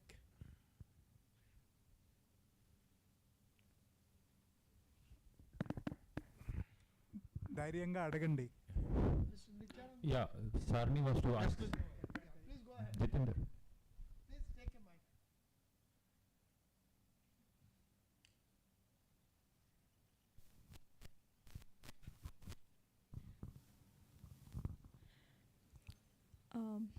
By yourself and whom the question is directed to. Yes, sir. This is Sarini. I'm in third year MBBS. So I would specifically ask Dr. Ravi, sir. Sir, as you mentioned, AI is making an entry into the medical field as well. So, and it is taking over. So what is your opinion on how it will affect the medicine? And like what it will be, like is it good or bad?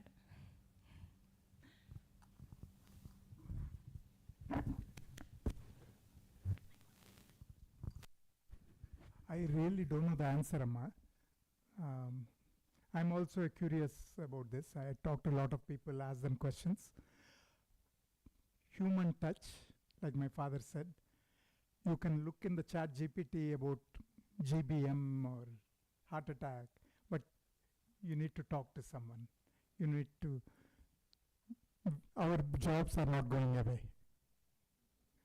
They are going to change, evolve, but a robot can't put a stent in the coronary artery or make a judgment as to that blockage is not flow limiting. Let's treat with healthy lifestyle and perhaps medications. So that kind of thought process, that empathy, healing, concern, that's our job, and we are fine. I think so. I'll encourage my son to go into medicine, but he's not focused like my father. So he didn't get good marks in biology, and so he's doing well. But I would still encourage. It's the best profession in the world. We can teach. We can take care of people.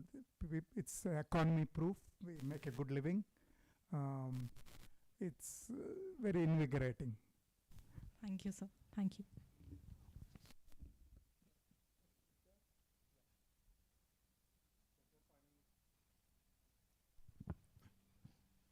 Raised an issue about whether the morals in the modern day are different or better or worse than what they were in the olden days when we were youngsters.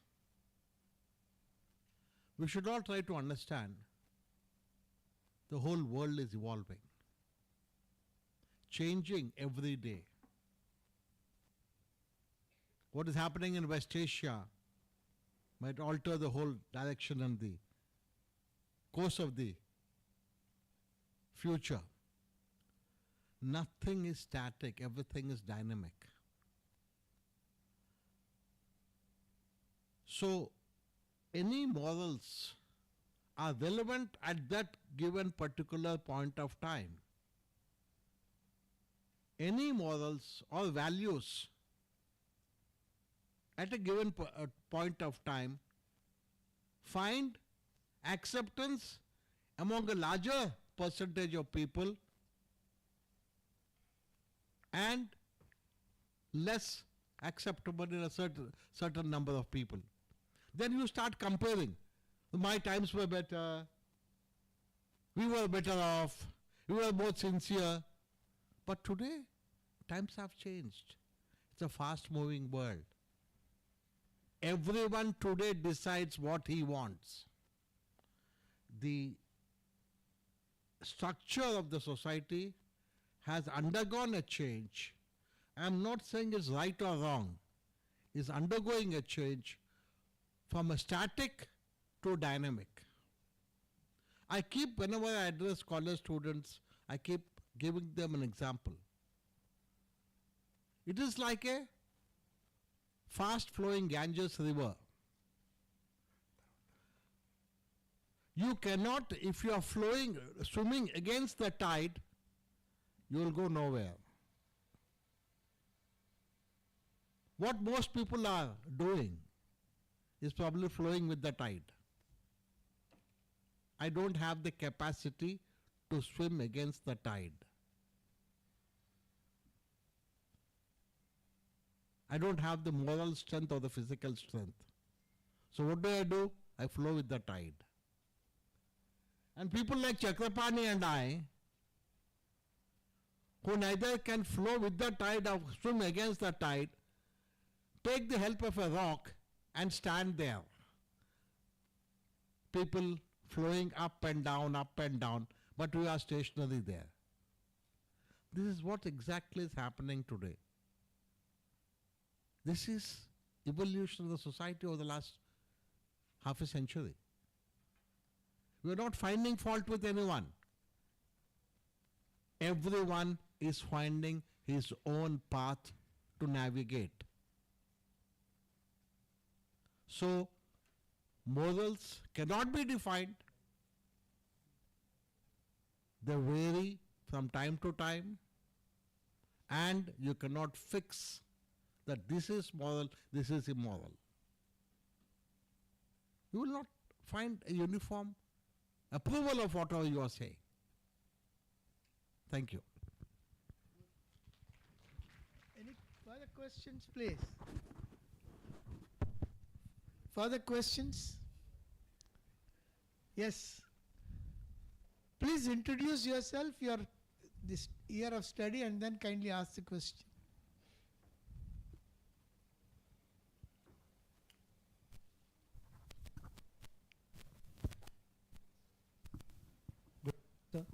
I am Raghavendra Sharma from final year MBBS. This opportunity to ask the question to both the guardians of the law and guardians of the lives, as guardians of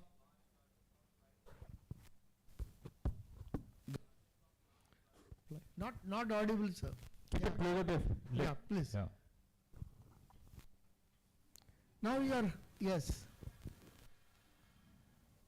No. Hold the mic closer to your mouth. No, that's not the sound. On.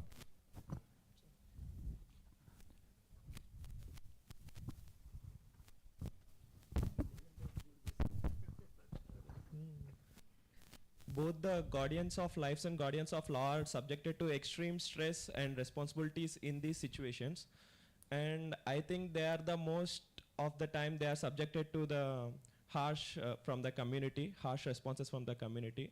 What are your suggestions for the guardians of the life and the institutions which are dealing with them to cope up with the stress and maintain the harmony in the society? Yeah, you may like to, both. Yeah. The subject is for both the Ravi sir and Nityanandam sir. If you think that the guardians of law are stressful, I totally agree with you. And the same applies to you people. Unfortunately, expectations of the society is very high from both of us. We have opted for this profession with the basic presumption that we have coming into these professions with a service orientation. Understand? Yes, I am an Indian police service officer. You are medical services. When you have a service orientation, I don't think you can think much about yourself. If you start thinking about yourself, the service orientation get deviated. You have to decide, am I working for myself or am I working for society? Am I working for the community or am I working for your particular group? If you are able to make a distinction between these two, you will not feel the stress. I remember most of us, Chakrapani also must have felt we had so many riots, and we have sat on the footpath on chairs for 4 days without going home. A relative of mine, she is doing her master's in surgery at All India Institute, Mangalagiri. Poor girl is working for 18 hours a day, first year resident. There are only 3 residents who are required to handle all trauma cases. She doesn't have time to eat her food. She sleeps in the ward or in the OPD because she has opted to be of service to humanity. I feel sorry for her, but she doesn't feel sorry for herself because this is what I have opted. I have chosen this profession because to be of service to the mankind. If you are able to decide on that, you will not ask this question. This question will not come to your mind. Dr. Shankar would be leaving in another 5 minutes, so he wants to share his thoughts about his tenure as mayor of Vijayawada in 1987. Yeah, 87 to 92. You know, I was reminded of Sir Winston Churchill. As you all know, he was the Prime Minister of Great Britain at the time of Second World War. You are able to hear? Can you hear him? So, one friend asked him, why don't you... Yes. Hello, can you hear me? Yes. So, one friend asked him, can you come to our Rotary Club and give a lecture? He said, how can you expect me to give a lecture when such a short time? You are a statesman, great orator, great writer, great whatnot. Why can't you give? Then he said, ask me to talk on politics tomorrow evening 4 o'clock, I'll talk for 4 hours. But in a Rotary Club, you'll have to talk for 20 minutes. All my knowledge, I should bring it close enough and tell in a short time. By humorist, I'm telling about municipal corporation. I was the first directly elected by the people as the mayor. Then what, of course, the advantage is Mr. N.T. Ramarao brought that good bill, but now other people changed it back because any party try to keep somebody as a mayor candidate who has some kind of birth he has got. Anyway, I was very proud. I achieved 2 things. That is, as already mentioned at the time of my agenda. Hello, yeah, this is much better, I think.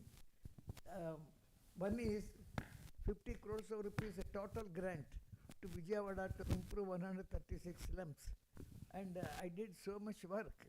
The British activist Sir Nicholas Fenn invited me to his lunch and he and his wife gave me good lunch for one day. Anyway, one thing I did is, I don't know any one of you visited Vijayawada, we got hills with like a bald head, no trees, nothing, so heat, summer. When I was born in 1935, on May 122 degrees Fahrenheit, Vijayawada heat. Now that has come down, what happened? I asked Sir Vice Admiral Chopra, Eastern Naval High Command, why don't you give me your helicopter? I want to put seats on the hills. He immediately telephoned to me. Nobody ever asked me, I gave you for 2 days. He gave the petrol, he gave pilots, everything. All I did is hospitality to the pilots for a couple of days. So with my own hand, more than 10 or 15 kgs of seeds, I put on the hills of Vijayawada. Today, almost 20 feet to 30 feet height, that is in 1987, 88 it took place. Beautiful trees on the hills. The Vijayawada temperature come down and then no heat waves in the night also. That is one achievement I did. But one thing I must tell you, our cities are being destroyed like anything. This is very much I must tell. You know, how many irregular constructions are taking place? I am happy in Hyderabad, they are demolishing all sorts of irregular constructions. Then pay something a fine, it will be legalized, regularized. This kind of thing horrible. See, sometime 50 years back or 40 years back in Bombay, somebody constructed a 12 floors building and then an honest officer came and said, this should be destroyed because this is against the law of the land and town planning rules. Then it went to the Supreme Court. The Supreme Court, what nonsense. 12 floors building he has constructed means how much he has bribed your officers. What are they doing? Have you ever taken care about them? Anyway, this is let it be the only case. let such things do not happen. Impose some fine and allow the building to remain, because if you demolish it, is a national property, wastage of national property. That they have taken 100 meters, 200, 300 make it as violation, fine and regularize. So even see Bandara Hills, they said road should be widened, wonderful, because too many cars, too many vehicles. But what happened? So you are taking your land 20 feet here, 20 feet this side. The government else had no money, we had no money to give compensation. So you can go one more floor up above you. That means nobody is going to keep a flower garden or roof garden. So you construct 2 or 3 floors. Then you are widening the road by 25%, but increasing the traffic by 35%. This kind of things, so many municipalities pay fine and regularize your irregular construction. This kind of things are happening. Lot of things are happening. See how cities like Bombay, Hyderabad, Bangalore, any city, they are destroyed. Because in America, see the width of the road, how much traffic it can absorb, so how many floors we can permit them to construct. No such thing here. Even irregular construction in America, not only the builder, not only the engineer who planned, not only the mason, they all will be fined. So a mason, if he comes to make some alterations to your house, did you get the permission of the municipality? They will ask. Anyway, our urban development is really a horrible state of affairs. We are destroying our cities unless somebody really take up seriously. Can you believe, with this I'll conclude, if you have an open land, suppose you are working in Delhi, so when you retire you want to come and construct a house, so you purchase 500 square feet of land. What happens? You didn't have time to construct anything until you retire. The open land tax, they put it, nonsense. The municipality are supposed to give as many open lands as possible, they are like lung spaces of the human being. So when you are having open land, all you should do is don't allow some wetland there so that rainwater comes and mosquitoes. So keep it greenery, then they should give tax reduction. But they put municipality, even today, open land tax, like that, so many irregularities, nobody is really paying attention. Our IAS officers are not trained about urban development, urban management, urban financing, whatnot. I hope some good days will come. Thank you all very much. I have to catch up the train, so I take leave of you. Thank you. Thank you. Yeah. One last question. No, we'll have other questions, We'll certainly have, we'll give them some time. What's the time limit, Krishna? 12. Okay. Yeah, last, the point I wanted to mention, we'll take one more question. You see, any person should be prepared for, particularly in service, should be prepared for packing up your things and move to the next assignment. If you do that, as has been done by outstanding bureaucrats like Mr. S.R. Shankaran, you will not have a problem. Mr. S.R. Shankaran, who rejected the Padma Bhushan award, is one who has been respected, revered by bureaucracy in both the Telugu-speaking states. I think Mr. Shankar would have known Mr. S.R. Shankaran. You must have also met Mr. S.R. Shankaran of AP. The point is, you do get transferred. If you are prepared for a transfer, nothing prevents you from objectively putting forth whatever you feel is right. That's number one. Number two, I fully agree with Mr. Shankar, saying that all urban laws have been given a go-by, particularly in Hyderabad. 50-storied buildings are coming up indiscriminately, and all urban planning has been given up in favor of short-sighted policies and practices. That's all I wanted to mention. I would like to address the question of the youngster back there. There's a lot of stress, and how we take it matters. Stress is inevitable. Certain stresses drive us, right, to go open up an artery within 90 minutes of a heart attack, or do surgery right away before they lose a lot of blood.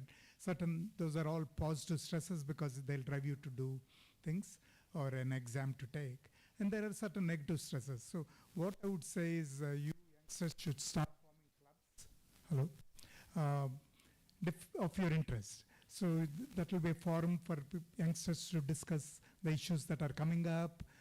Is it normal to feel sorrow here? Is it normal? You have someone to talk to. And you could invite experts. There's a lot of people working on this, because the suicide rate in medical professionals, dentists, is going up. Hello? Yeah. Going up. So one is to form certain clubs. Can you hear me? So that you can see what the research is, what have people learned from that worldwide. There are a lot of resources online. The other is you have to treat the patient like you like to be treated. You need to do the best and leave the rest. Sometimes good things happen, sometimes a complication happens in a procedure, but you're doing it with your integrity, everything, you can live with it. So the patient's family will also understand. So it's important to enjoy what you do it with integrity, and whatever results happen, it's easier to live with. So do the best and leave the rest. And also I would say find ways to relax outside the medicine. Find your passion, like sports, music, whatever it be. Find people who are positive, energetic, loving. That helps to hang out with such people. I hope it helps. Last question. You wanted to ask some question. Yeah. Yes. My question is to Nityanandam sir. So you spoke at length about substance abuse and alcohol abuse. Yet daily we keep seeing on the papers about so-and-so college, so-and-so school has been raided, so much has been confiscated. One or two deterrents which will make the student to not take up alcohol or drug abuse, since the students are here. Well, I think not this level of students. The unfortunate part of it is the substance abuse, especially the drugs, is starting at a younger age too. These people are responsible. They know the consequences of any alcohol abuse. What I personally feel is when it starts at a younger age than what we are here right now, it is the parental control which is responsible.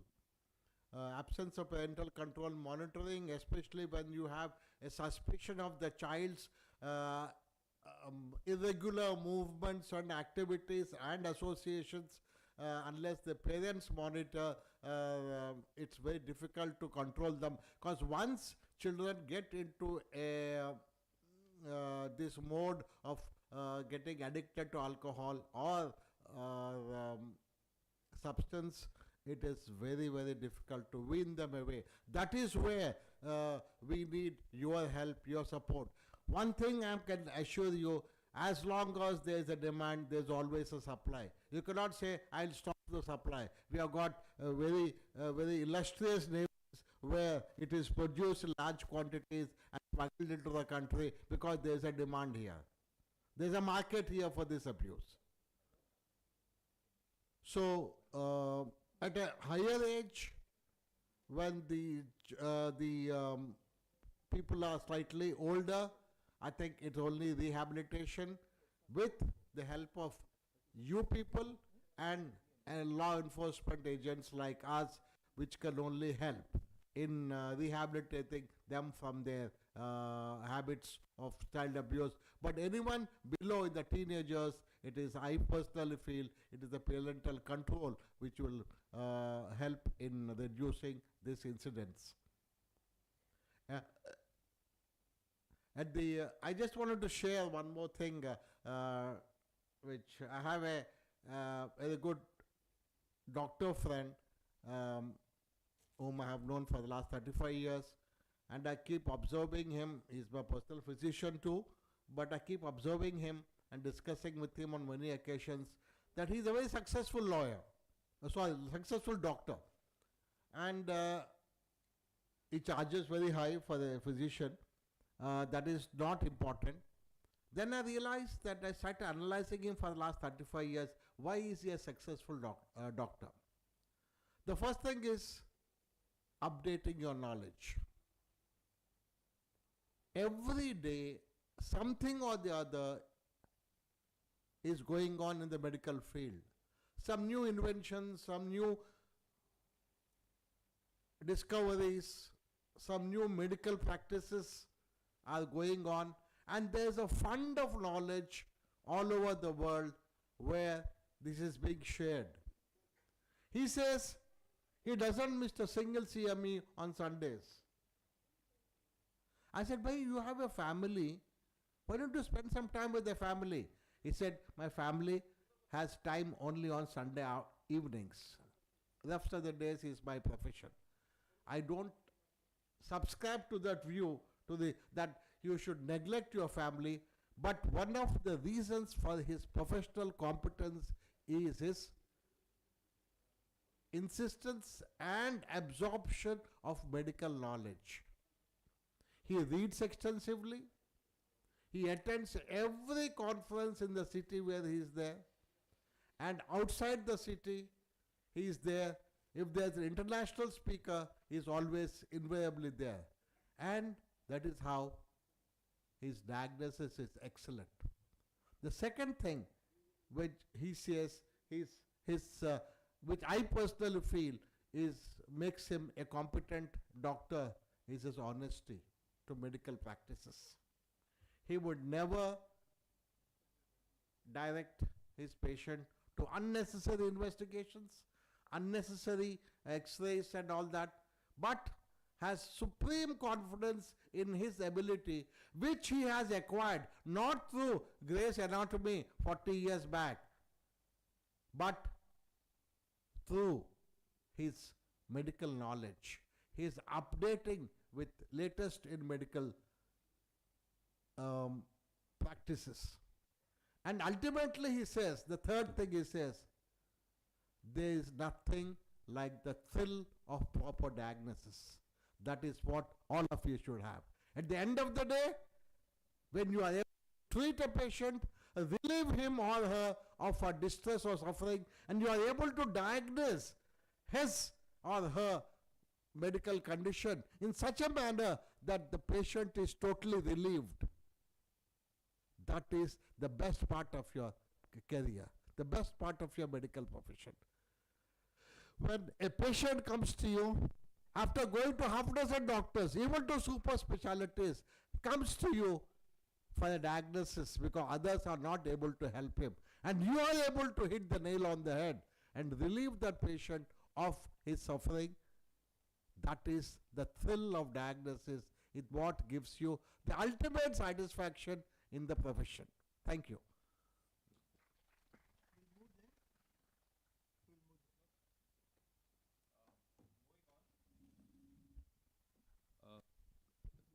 As a sequel to what happened last week on the 26th, when we had decided to go ahead with the Telemedicine Society of India students chapter of Maheshwara Medical College,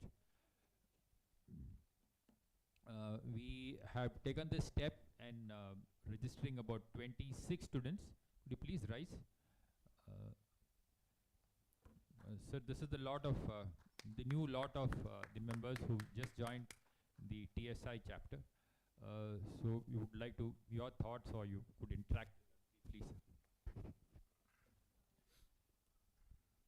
Please be seated.